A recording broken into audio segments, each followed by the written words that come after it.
तो वहीं दूसरी तस्वीर अभी हमने आपको दिखाया था जहां रायपुर में 24 घंटे में 4 चाकूबाजी के मामले सामने आए हैं।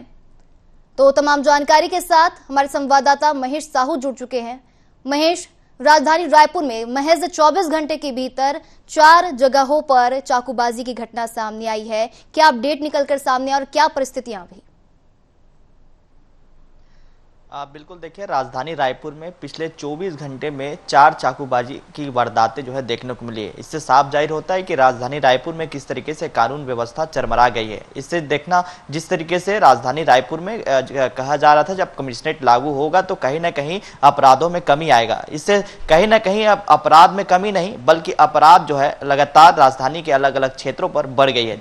राजधानी रायपुर के अलग अलग क्षेत्रों पर जो चाकूबाजी की घटनाएं हैं, अगर हम बात करें गांधीनगर इंद्रप्रस्थ में, वहां पर भी चाकूबाजी हुई। इसके अलावा डबरापारा, इसके बाद मौधापारा में जो है जो रवि रक्सेल गैंग जो है वो उन्होंने जो है एक अपने जो दूसरे पक्ष हैं, जो अगर हम बात करें जिस तरीके से, तो वो आसिफ करके उन पर जो है 2 युवकों पर जो है चाकूबाजी की जो घटना है वारदात को अंजाम दिया। उसके बाद वहां मौधापारा में जो है बड़े पैमाने पर जो है वहां विवाद की स्थिति देखने को मिली। यहाँ 2 पक्षों में जो है जमकर जो है लाठी डंडे और पथराव की घटनाएं भी देखने को मिली। उसके बाद कहीं ना कहीं इलाके में तनाव की स्थिति देखने को मिली। इसके बाद जो है 3 थानों को पुलिस फोर्स को वहां बुलाया गया।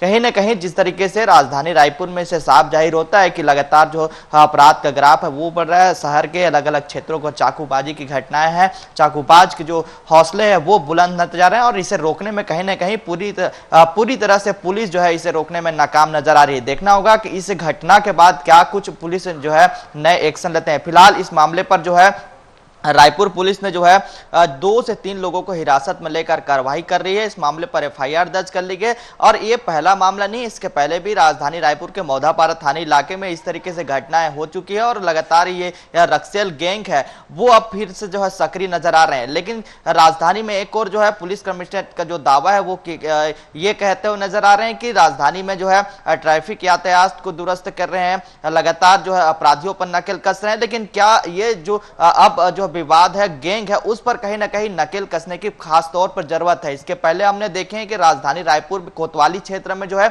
गांजे को लेकर 2 पक्षों में जो है विवाद हुआ था, जिससे अगर हम बात करें गांजा तस्कर में सबसे बड़ा नाम आता है तो मुकेश बनिया और रवि साहू। ये दोनों गैंग के जो गुर्गे हैं वो आपस में भी कोतवाली इलाके में जो है जमकर जो है विवाद देखने को मिला था। अब जो है दूसरा मामला सामने आ गया कि मौधापारा थाने इलाके में जो है रक्सेल गैंग जो है जो वो भी कल जो है चाकूबाजी के वारदात को अंजाम दिया है, तलवार लहराते हुए जो है वीडियो सामने हुआ है। देखना होगा कि इस मामले पर किस तरीके से रायपुर पुलिस नकेल कसती है। लेकिन इससे साफ जाहिर होता है जिस तरीके से अपराध बढ़ रहा है तो रायपुर कमिश्नरेट पर सवाल खड़ा होता है कि आखिरकार रायपुर कमिश्नरेट लगा ही क्यों। जिस तरीके से इसके पहले भी लगातार चाकूबाजी की घटनाएं हुई लेकिन 24 घंटे में चाकूबाजी के वारदात सामने आए, तो इससे साफ होता है कि पुलिस इसे रोकने में नाकाम नजर आ रही है और आपराधिक घटनाएं बढ़ती हुई नजर आ रही है। फिलहाल इस मामले पर लगातार जो है रायपुर पुलिस जो है अन्य आरोपियों की तलाश कर रही है। सीसीटीवी फुटेज के माध्यम से खंगाले जा रहे हैं किस तरीके से अलग अलग क्षेत्रों पर इस तरीके से वारदात दे रहे हैं, वो बदमाशों की तलाश की जा रही है। इस मामले पर जो है 2 से 3 लोगों की हिरासत में लिए जा रहे हैं, उनसे पूछताछ की जा रही है कि आखिरकार क्या वजह है, किन क्षेत्रों पर ये लगातार सक्रिय नजर आते हैं। देखना होगा इसे किस तरीके से आगे और जो है बदमाशों पर नकेल कसते हुए नजर आएंगे। महेश, जैसा कि रायपुर में पुलिस कमिश्नरेट की प्रणाली लागू, इसके बाद भी ऐसा जो मामला सामने आता है वो कहीं ना कहीं सोचने का विषय हो जाता है और ये भी कहा जा सकता है कि ऐसे मामलों में रायपुर के जो बदमाश हैं वो पुलिस से क्या बेखौफ हो चुके हैं, डर उनमें बिल्कुल भी नहीं बना हुआ है।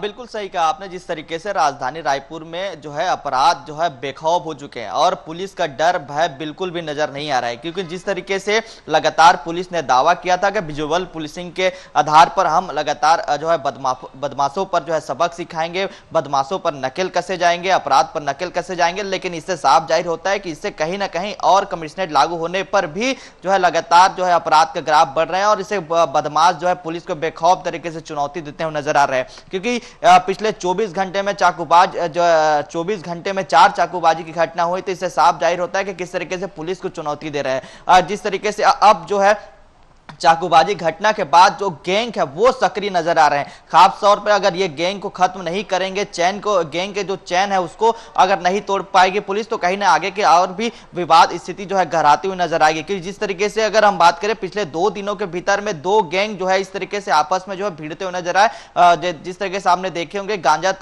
तस्करी को लेकर या गांजा बेचने को लेकर जो है कोतवाली इलाके में 2 लोगों के बीच में जो है जमकर मारपीट हुई थी। इसके बाद अब कल मौधापारा में देर रात जो है जमकर विवाद किसे देखने को मिले। जो रवि रक्सेल गैंग है ये काफी सक्रिय है, इन पर अगर लगाम नहीं लगाए जाएंगे तो कहीं ना कहीं आने वाले दिनों में विवाद किसी दिन बढ़ेगी। हालांकि पुलिस का कहना है, पुलिस जो एससीपी साहब है दीपक मिश्रा, उनसे बातचीत की थी इस मामले पर। उन्होंने कहा कि ठोस कार्रवाई की जाएगी, अलग अलग सीसीटीवी फुटेज खंगाले जा रहे हैं और भी आरोपियों को इसमें गिरफ्तार किया जाएगा। और अगर इस तरीके से विवाद की स्थिति है बिल्कुल इस मामले पर कड़ी कार्रवाई की जाएगी। जी बिल्कुल महेश, लगातार ऐसे मामलों का सामने आना कहीं ना कहीं सोचने का विषय हो जाता है। अब देखना ये लाजमी होगा कि इस मामले में शासन प्रशासन क्या रुख अपनाती है। हमारे साथ बने रहिएगा, अगली खबर में हम आपके साथ फिर से जुड़ेंगे।